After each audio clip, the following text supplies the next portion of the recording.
नमस्कार, खबर सूत्र में आपका स्वागत है और मैं हूं आपके साथ साक्षी। चलिए बढ़ते हैं खबरों की ओर। अयोध्या के राम मंदिर में चढ़ावे की कथित अनियमितताओं और जमीन विवाद को लेकर देश की राजनीति एक बार फिर से गर्मा गई है।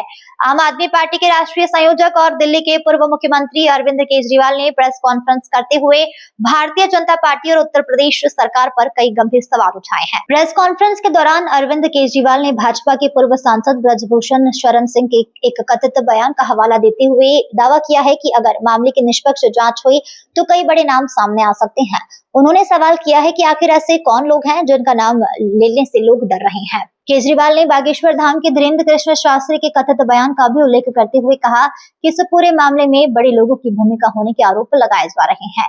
उन्होंने कहा कि इन दावों की निष्पक्ष और पारदर्शी जांच होनी चाहिए ताकि सच्चाई सामने आ सके। राम मंदिर से जुड़े मामले की जांच के लिए गठित विशेष दल यानी कि एसआईटी पर भी आम आदमी पार्टी ने सवाल उठाए हैं। केजरीवाल ने आरोप लगाया है कि बिना एफआईआर की गठित जांच की निष्पक्षता पर सवाल खड़े हो रहे हैं। उन्होंने दावा किया है कि अब तक केवल छोटे लोगों पर कार्रवाई हुई है, जबकि कथित मुख्य आरोपियों पर जांच तक नहीं पहुंची है। केजरीवाल ने यह भी आरोप लगाया है कि आम आदमी पार्टी के सांसद संजय सिंह दस्तावेजों के साथ एसआईटी के पास पहुंचे थे, लेकिन जमीन से जुड़े मामलों की जांच नहीं किए जाने की बात कही गई है।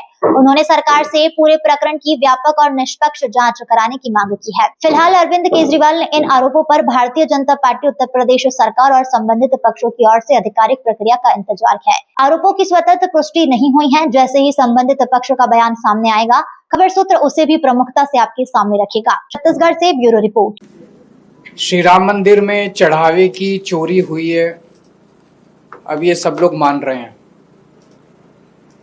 पर क्या असली दोषियों को, बड़े लोगों को, जो बड़े बड़े प्रभावशाली ताकतवर लोग इसमें शामिल हैं, उनको सजा मिल पाएगी? उनकी गिरफ्तारियां होंगी? क्या उनके खिलाफ एक्शन होगा? मैं देख रहा था टीवी पे कुछ एंकर हर बात पे ये कह रहे हैं कि मोदी जी हैं, मोदी जी किसी को छोड़ेंगे नहीं, मोदी जी किसी को बख्शेंगे नहीं। मैं लोगों से पूछना चाहता हूं कि क्या आपको भी भरोसा है कि मोदी जी असली चोरों को सजा दिलवा पाएंगे? सूत्रों से मुझे पता चला है कि आईबी ने कम से कम 12 रिपोर्ट प्रधानमंत्री को सौंपी है, जिसमें उन्होंने बताया कि किस तरह से कंस्ट्रक्शन में, जमीनों में और चढ़ावे के अंदर बहुत बड़े स्तर के ऊपर राम मंदिर के अंदर चोरी हो रही है। तो पता तो चला, आपको सब कुछ पता था, लेकिन आप धृतराष्ट्र की तरह चुप रहे, आंखों पे पट्टी बांधे रहे। और जब सर से पानी ऊपर चला गया और जब मजबूरी हो गई, बहुत ज्यादा मुद्दा उठने लग गया, तो आपने लोगों की आंखों में धूल झोंकने के लिए एक एसआईटी बना दी।